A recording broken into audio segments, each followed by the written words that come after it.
ખ્યાતિ હોસ્પિટલ કાંડમાં વધુ એક દર્દીનું મૃત્યુ થયું છે। એન્જિયોગ્રાફી કરાવ્યા બાદ મહેસાણાના દર્દીનું મોત થયું છે। અત્યાર સુધીમાં 3 દર્દીના મૃત્યુ થયા।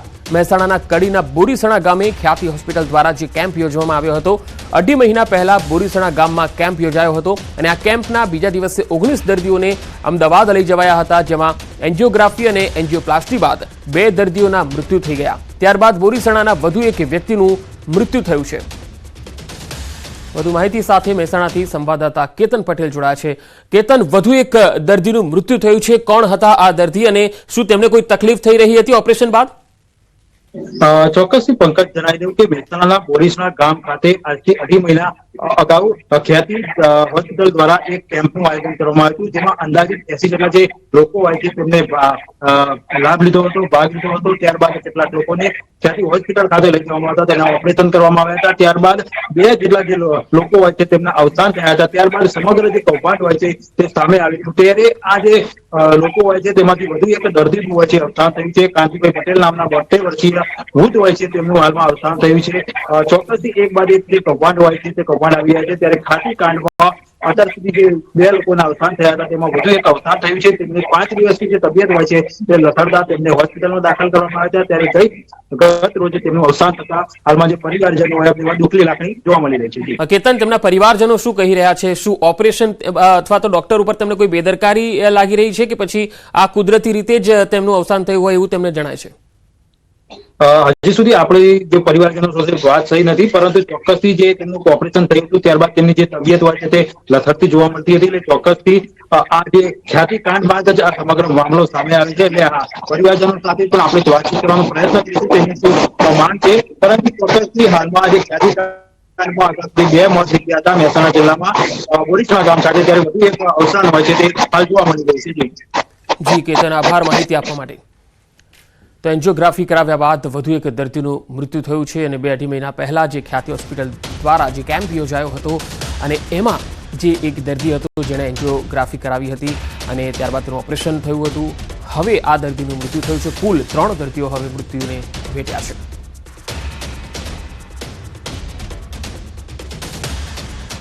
અમદાવાદમાં કાર્તિક પટેલની પૂછપરછમાં મોટો ખુલાસો થયો છે। ખ્યાતિ હોસ્પિટલ અને કાર્તિકના બેંક એકાઉન્ટ ફ્રીઝ હોવા છતાં 16 કરોડની લોન ભરવામાં આવી। કાર્તિક પટેલ વિદેશમાં હતો અને તે સમયે 16 કરોડની લોન ભરપાઈ થઈ। ખ્યાતિ રિયાલિટી અને કાર્તિકની પર્સનલ લોન ભરપાઈ કરવામાં આવી। લોન ભરપાઈ કરવા રૂપિયા આપનારને ક્રાઇમ બ્રાન્ચે નોટિસ પાઠવી છે। કયા સંજોગોમાં લોન ભરપાઈ થઈ એ જાણવા ક્રાઇમ બ્રાન્ચે તપાસ હાથ ધરી છે। વધુ માહિતી સાથે સંવાદદાતા નવીન ઝા જોડાયા છે। નવીન, આ લોન ભરપાઈ કરનાર વ્યક્તિ કોણ હતો, તેને લઈને કોઈ કડી મળી શકે છે પોલીસને? પંકજ, તેનો કોઈ પિતરાઈ ભાઈ હોઈ શકે એ પ્રકારની શંકા પોલીસે વ્યક્ત કરી છે અને ક્રાઇમ બ્રાન્ચે તે આધારે તેને નોટિસ પર પાઠવી છે। પરંતુ સૌથી મોટી વાત છે કે જે એકાઉન્ટને ફ્રીઝ કરી દેવામાં આવ્યા હતા અને તે ફ્રીઝ દરમિયાન જ આજે વિદેશમાં બેઠા બેઠા કાર્તિક પટેલના ઈશારે આ લોનની જે ભરપાઈ થઈ છે તો કઈ સંજોગોમાં થઈ છે તે સૌથી મોટો પ્રશ્ન છે, જેને લઈને જે વ્યક્તિ આ લોન ભરપાઈ કરી હોય એ વ્યક્તિને નોટિસ પર પાઠવવામાં આવી છે અને તેની પૂછપરછની કાર્યવાહી પણ શરૂ કરવામાં આવી છે। પંકજ, જી નવીન, આભાર માહિતી આપવા માટે। રાજકોટમાં ચોંકાવનારી ઘટના બની છે। અહીંયા 34 વર્ષીય મહિલા પર એસિડ એટેક કરવામાં આવ્યો। મંગેતર અન્ય સાથે ભાગી જતા એસિડ એટેક થયો। રાજકોટના સોખડા ગામનો આ બનાવ છે। સોખડા ખાતે રહેતા પ્રકાશ સરવૈયા દ્વારા કરવામાં આવ્યો એસિડ એટેક। સગાઈ બાદ મંગેતર અન્ય વ્યક્તિ સાથે પ્રેમ લગ્ન કરી ભાગી છૂટી। યુવાને બંદૂક રાખી અને એસિડ એટેક કર્યો। મહિલાને સારવાર માટે હોસ્પિટલ ખસેડાઈ છે। કુવાડવા રોડ પોલીસ સ્ટેશન ખાતે મોડી રાત્રે ફરિયાદ નોંધાઈ છે।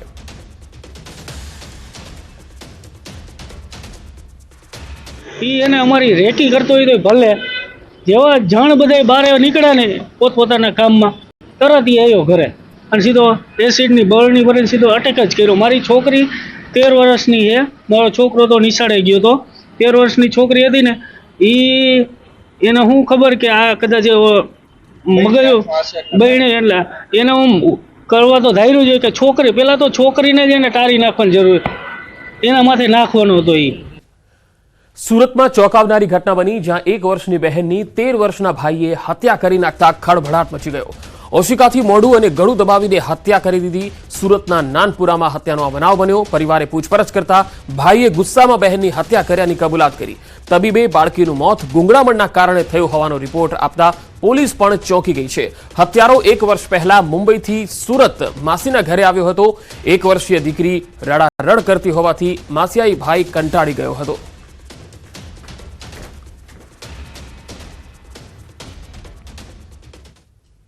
અને હવે વાત અમદાવાદમાં અયોધ્યાપુરમની.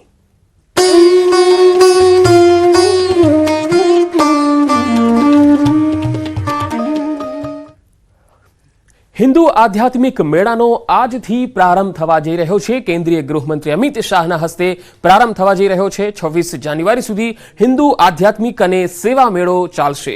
જીએમડીસી મેદાન ખાતે આયોજિત કાર્યક્રમની કેન્દ્રીય ગૃહ અને સહકાર મંત્રી અમિત શાહના હસ્તે શરૂઆત થવાની છે. સીએમ ભૂપેન્દ્ર પટેલ, રાષ્ટ્રીય સ્વયંસેવક સંઘના કાર્યકારી સદસ્ય ભૈયાજી જોશી પણ મુખ્ય વક્તા તરીકે ઉપસ્થિત રહેશે. 250થી વધુ સેવાભાવી સંસ્થાઓની આ મેળામાં સહભાગિતા છે. આચાર્ય વંદન, કન્યા વંદન, માતૃપિતૃવંદન અને સંયુક્ત પરિવાર સન્માન સહિતના અલગ અલગ કાર્યક્રમો છે. 11 એકરમાં આયોજિત આ કાર્યક્રમમાં 11 કુંડી સમરસતા યજ્ઞશાળા અને 11થી વધુ મુખ્ય મંદિરોનું જીવંત દર્શન કરી શકાશે. આદિવાસી સંસ્કૃતિની થીમ પર સમગ્ર કાર્યક્રમનું આયોજન કરાયું છે. મિની કુંભના પણ લોકોને દર્શન થવાના છે.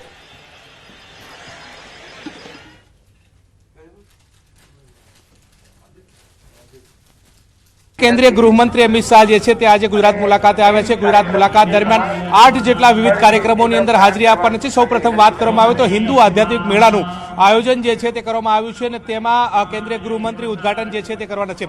આપ જે દ્રશ્ય જોઈ રહ્યા છો તે હિન્દુ આધ્યાત્મિક મેળાના જે દ્રશ્યો જે છે કે જ્યાં અત્યારે હાલ શરૂઆતમાં ગૌ સેવાની વાત જે છે તે મૂકવામાં આવી છે.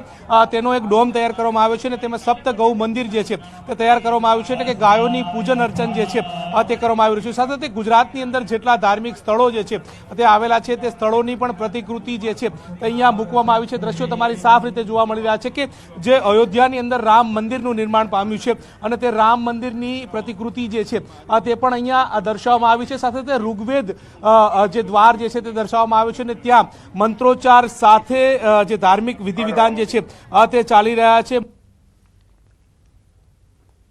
25 અને 26 જાન્યુઆરીએ અમદાવાદમાં બ્રિટનના પ્રખ્યાત રોક બેન્ડ કોલ્ડ પ્લેનો કોન્સર્ટ યોજાશે. નરેન્દ્ર મોદી સ્ટેડિયમમાં 2 દિવસનો આ cold play music of the sphere concert યોજાશે, જેમાં અંદાજે 2 લાખ જેટલા લોકો આવે તેવી શક્યતા છે. આ સ્ટેડિયમમાં સુરક્ષાને લઈને તમામ તૈયારીઓ કરી લેવાઈ છે. સ્ટેડિયમમાં 3825 પોલીસ કર્મીઓ બંદોબસ્તમાં તૈનાત રહેશે. એસીપી, પીએસઆઈ કક્ષાના અધિકારીઓ તૈનાત રહેશે. સુરક્ષાને ધ્યાનમાં રાખીને ગેટ નંબર 1 અને 2 ઉપર બેરિકેડ બનાવવામાં આવ્યા છે, તો પાર્કિંગ માટે ઓનલાઈન બુકિંગ થશે. કોન્સર્ટને ધ્યાનમાં રાખીને મેટ્રો, બીઆરટીએસ, એએમટીએસ બસની વ્યવસ્થા પણ વધારવામાં આવી છે.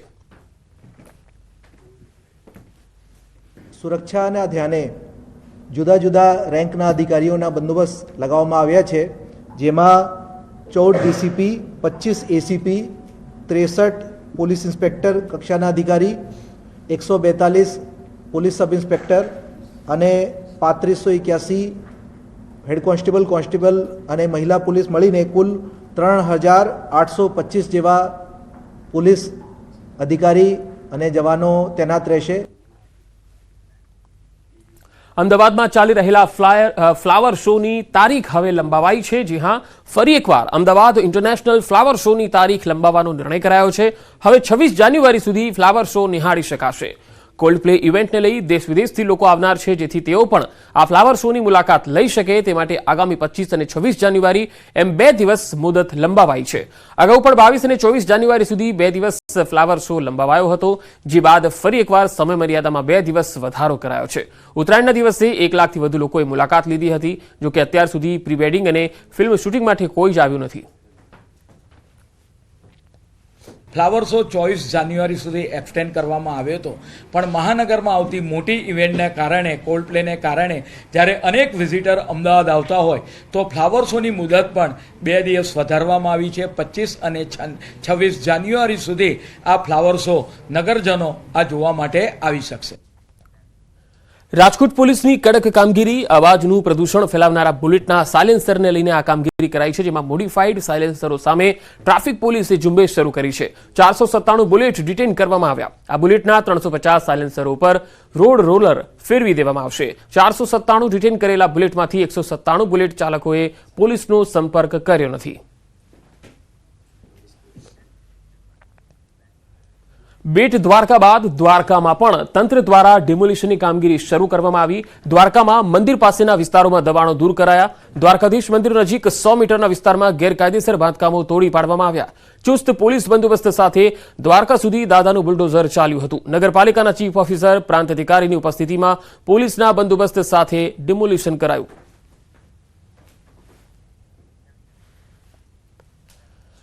વલસાડ જિલ્લાની વાપી નગરપાલિકા મહાનગરપાલિકા બન્યા બાદ તેનું અમલીકરણ શરૂ થઈ ગયું છે. વાપી મહાનગરપાલિકામાં જે 11 ગામોનો સમાવેશ કરાયો છે, એ ગામના લોકોમાં ક્યાંક વિરોધનો વંટોળ પણ છે. આ ગામોનો મહાનગરપાલિકામાં સમાવેશ થતા લોકોમાં અસંતોષ છે. કોંગ્રેસ પણ હવે 11 ગામના વિરોધ કરી રહેલા લોકોની આગેવાની લઈ આ મુદ્દે આંદોલન શરૂ કરી રહી છે. વિરોધની વચ્ચે સભા અને રેલીનું આયોજન કરાયું છે, જેમાં 11 ગામમાંથી વિરોધ કરી રહેલા આગેવાનો પણ આ સભામાં જોડાયા. વલસાડ જિલ્લામાં કોંગ્રેસ પ્રમુખ દિનેશ પટેલની સાથે વાંસદાના ધારાસભ્ય અનંત પટેલ પણ જોડાયા. ગામ લોકોનું કહેવું છે કે મહાનગરપાલિકામાં પોતાના ગામનો સમાવેશ થવાથી ગામનો વિકાસ વધુ રૂંધાશે અને લોકોને રોજિંદા પ્રશ્નોની રજૂઆત માટે પણ મુશ્કેલી ઊભી થશે અને ટેક્સનું ભારણ પણ વધશે.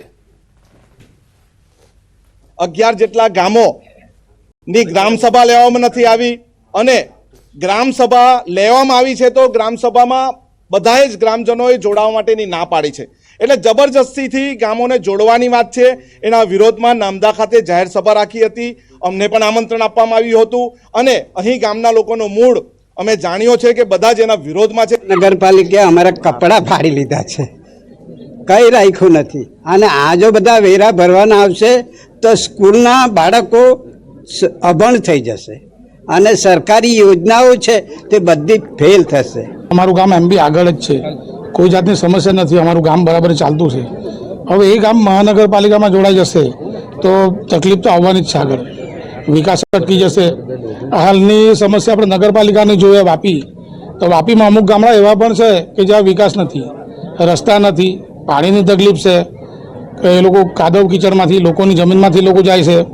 તો એ લોકો જો પોતાના વાપીનું ગામ છે એનો લોકો વિકાસ નથી કરી શકતા, તો 11 ગામ જોડીને એનો વિકાસ કઈ રીતે કરવાના. અમદાવાદ મ્યુનિસિપલ કોર્પોરેશને 104 મીટરની સ્નોરકેલ વસાવવાનો નિર્ણય કર્યો છે. મહાનગરપાલિકાની સ્ટેન્ડિંગ સમિતિની બેઠકમાં આ નિર્ણય કરાયો, જેમાં મનપા 44 કરોડના ખર્ચે 104 મીટર ઊંચાઈએ પહોંચીને ફાયર ફાઇટિંગ કરી શકે તેવી સ્નોરકેલનો ઓર્ડર કરેલો છે.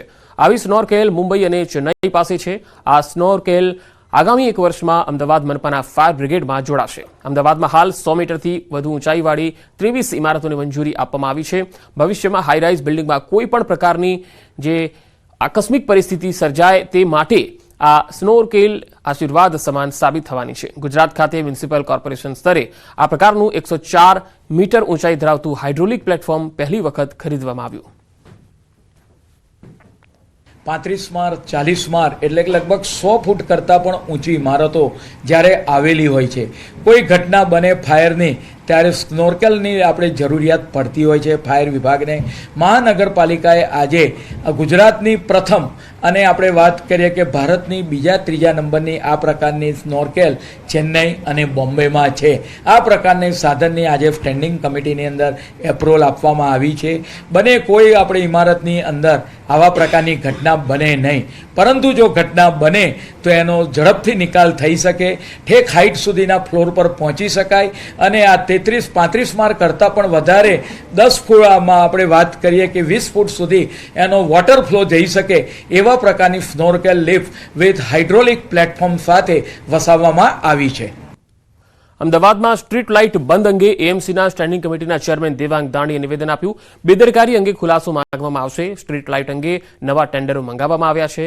સ્ટ્રીટ લાઇટ અંગે સત્વરે નિરાકરણ લવાશે. વૈકલ્પિક વ્યવસ્થા ઊભી કરવા સૂચના પણ આપી દીધી છે. સમય મર્યાદાની પૂરી થવાની હોય અને એના એડવાન્સમાં જ 1 કે 2 મહિના પહેલાં એના ટેન્ડર ફ્લોટ કરવાના હોય, પણ જેની પણ બેદરકારી હશે એનો ચોક્કસ આ ખુલાસો માગવામાં આવશે. 2000 લાઇટના નવા પોલ નાખવાના ટેન્ડર પણ આવી ગયા છે. આવનાર સમયગાળા દરમિયાન જ્યાં જ્યાં નગરમાં સ્ટ્રીટ લાઇટ નાખવાની બાકી હશે એ વિસ્તારો એની અંદર કવર કરવામાં આવશે. ભુજના ઐતિહાસિક હમીરસર તળાવની વિશેષ જાળવણી થશે. ભુજ સહિત આસપાસના વિસ્તારોમાં પાણીની મુશ્કેલીનો અંત આવશે એવા પ્રયત્નો થશે. અમદાવાદમાં સેપ્ટ રિસર્ચ એન્ડ ડેવલપમેન્ટ ફાઉન્ડેશનના સેન્ટર ફોર હેરિટેજ કન્વર્ઝન દ્વારા પાણીના સ્ત્રોતની જાળવણી અંગે એક રિપોર્ટ તૈયાર કરાયો હતો, જેને વર્લ્ડ મોન્યુમેન્ટ વોચ લિસ્ટને મોકલવામાં આવ્યો હતો. વર્લ્ડ મોન્યુમેન્ટ ફંડ દ્વારા વર્લ્ડ મોન્યુમેન્ટ વોચ લિસ્ટ 2025ને જાહેર કરવામાં આવ્યું, જેમાં દેશ દુનિયાના 25 સ્થળોને સિલેક્ટ કરાયા. આ 25 સ્થળોમાં સેપ્ટના રિપોર્ટને પણ સિલેક્ટ કરાયો, જેમાં ભુજના તળાવો, કુવાઓ આ સહિતના સ્થળોની જાળવણી કરવામાં આવશે. वर्ल्ड मॉन्यूमेंट्स फंड करके एक ऑर्गेनाइजेशन है. ये ऑर्गेनाइजेशन का एक प्रोग्राम है वर्ल्ड मॉन्यूमेंट्स वॉच. वो बायनियल बेसिस पे मतलब हर 2 साल एक लिस्ट निकालती है और वो लिस्ट में जो जो कल्चरल साइट्स है, जो भी हेरिटेज साइट्स है, जिन्हें अर्जेंट अटेंशन की ज़रूरत है, पहले तो सिग्निफिकेंट है और उन्हें अर्जेंट अटेंशन की ज़रूरत है, उन साइट्स को वो स्पॉटलाइट करती है. આગળ વધુ સમાચારો પર નજર કરીશું. હાલ રોકાઈશું એક બ્રેક માટે.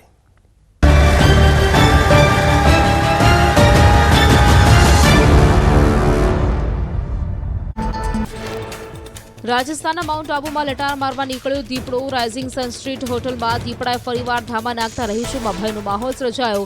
અગાઉ પણ દીપડાએ શ્વાનનો શિકાર કરવાનો કર્યો હતો નિષ્ફળ પ્રયાસ. સીસીટીવી થયા વાયરલ. રાજસ્થાનમાં દીપડો બન્યો ઘરનો મહેમાન. ઘરની છત પર દીપડા ધામા નાખતા સ્થાનિકોમાં ફફડાટ. રહેણાંક મકાન પર ચઢેલા દીપડાનો વિડીયો મોબાઈલ કેમેરામાં કેદ. વન વિભાગે દીપડાને પાંજરે પૂરવા તજવીજ હાથ ધરી. મધ્યપ્રદેશના સીધીમાં વાઘે થોભાવી જીપની રફતાર. ટાઈગર રિઝર્વમાં એક સાથે 2 વાઘ દેખાતા પ્રવાસીઓમાં કુતૂહલ સર્જાયું. પ્રવાસીઓએ રસ્તા પર લટાર મારવા નીકળેલા વાઘનો વિડીયો સોશિયલ મીડિયામાં વાયરલ કર્યો. મધ્યપ્રદેશ છત્તીસગઢની બોર્ડર વિસ્તારમાં વાઘણનો આતંક. જ્વાલેશ્વર મહાદેવ મંદિરના પાછળના ભાગમાં રસ્તા પર વાઘણે મારી લટાર. પ્રવાસીઓમાં વાઘણને જોઈને કુતૂહલ સર્જાયું. વાઘણના આટાફેરાથી સ્થાનિકોમાં ભયનો માહોલ. વિડીયો સોશિયલ મીડિયામાં વાયરલ. ગુજરાતમાં વધુ એક ઠંડીનો આવશે રાઉન્ડ. હવામાન વિભાગે કરી આગાહી. રાજસ્થાન પર એક સાયક્લોનિક સર્ક્યુલેશન સક્રિય, જેની અસર ગુજરાતમાં અનુભવાશે. તાપમાનનો પારો 2 થી 3 ડિગ્રી સુધી ઘટવાની શક્યતા. તાપમાનમાં ફરીથી નોંધાયો ઘટાડો. 24 કલાકમાં લઘુત્તમ તાપમાન 3 ડિગ્રી ગગડ્યું. વિવિધ સ્થળોએ ફરીવાર ઠંડીનો ચમકારો જોવા મળતા લોકો ઠૂંઠવાયા. ભર શિયાળે માવઠાની આગાહી. હવામાન નિષ્ણાંત અંબાલાલ પટેલે કરી આગાહી. જાન્યુઆરીના અંતમાં પડી શકે છે માવઠું. 27, 28 અને 29 જાન્યુઆરી દક્ષિણ ગુજરાતમાં માવઠું પડવાની શક્યતા. ઉત્તર ગુજરાતના ભાગોમાં હવામાનમાં પણ આવી શકે છે પલટો. ખેતી પાકોમાં રોગ આવવાની અંબાલાલ પટેલે વ્યક્ત કરી સંભાવના. હવામાનની વિપરીત અસરથી પાકમાં રોગની ભીતિ. રાયડા, જીરા તેમજ બાગાયતી પાકોમાં નુકસાનની શક્યતા. ખેડૂતોએ જૈવિક દવાઓ છાંટવા અંબાલાલ પટેલની સલાહ.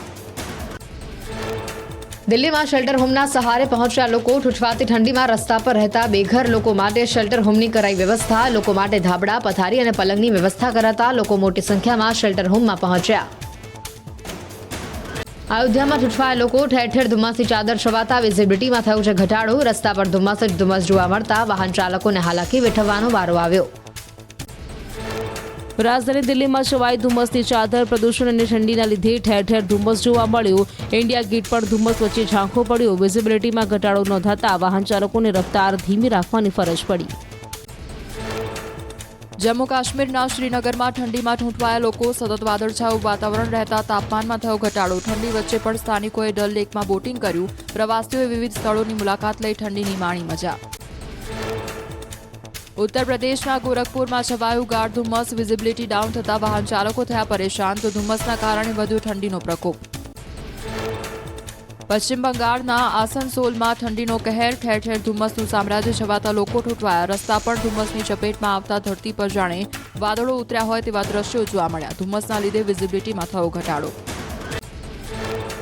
દક્ષિણ ભારતના કેટલાક ભાગોમાં પડ્યો વરસાદ. તમિલનાડુમાં થુથુકુડીમાં પડ્યું માવઠું. હળવો વરસાદ પડતા રસ્તાઓ ભીંજાયા.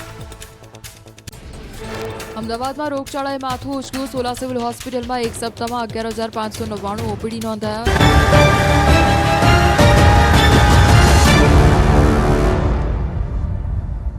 બ્રેક બાદ સમાચારોમાં આગળ વધીએ. દેશભરમાંથી જ્યાં લોકો પિતૃ તર્પણ માટે આવે છે તે પ્રાચી તીર્થની સરસ્વતી નદી દૂષિત બની છે. છેલ્લા 2 વર્ષથી સરસ્વતી નદી અચાનક પ્રદૂષિત બનતા હજારો માછલીઓના મૃત્યુ થયા છે, જ્યારે આસપાસના લોકો દુર્ગંધથી પરેશાન છે.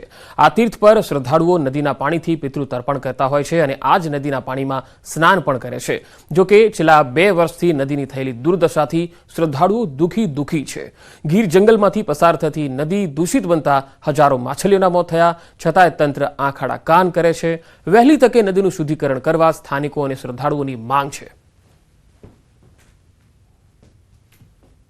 છેલ્લા 2 વર્ષથી નદીની હાલત એટલી દયનીય છે કે જેથી કરી અને અહીંયા એટલી ગંદકી છે કે જેની અંદર લોકો કઈ રીતે હાથ બોળે અને કઈ રીતના એ તર્પણ કરે એ એક પ્રશ્ન છે. અહીંયા કચરો દુકાનદારથી લઈને બધા સરો કચરો સીધા નદીમાં જ ફેંકીએ ને એ કચરો અત્યારે એટલો ભરાવો થાય છે ને એના હિસાબે માછલાઈ મળી અને પાણી અત્યારે બહુ ગંધ મારી રહ્યું છે.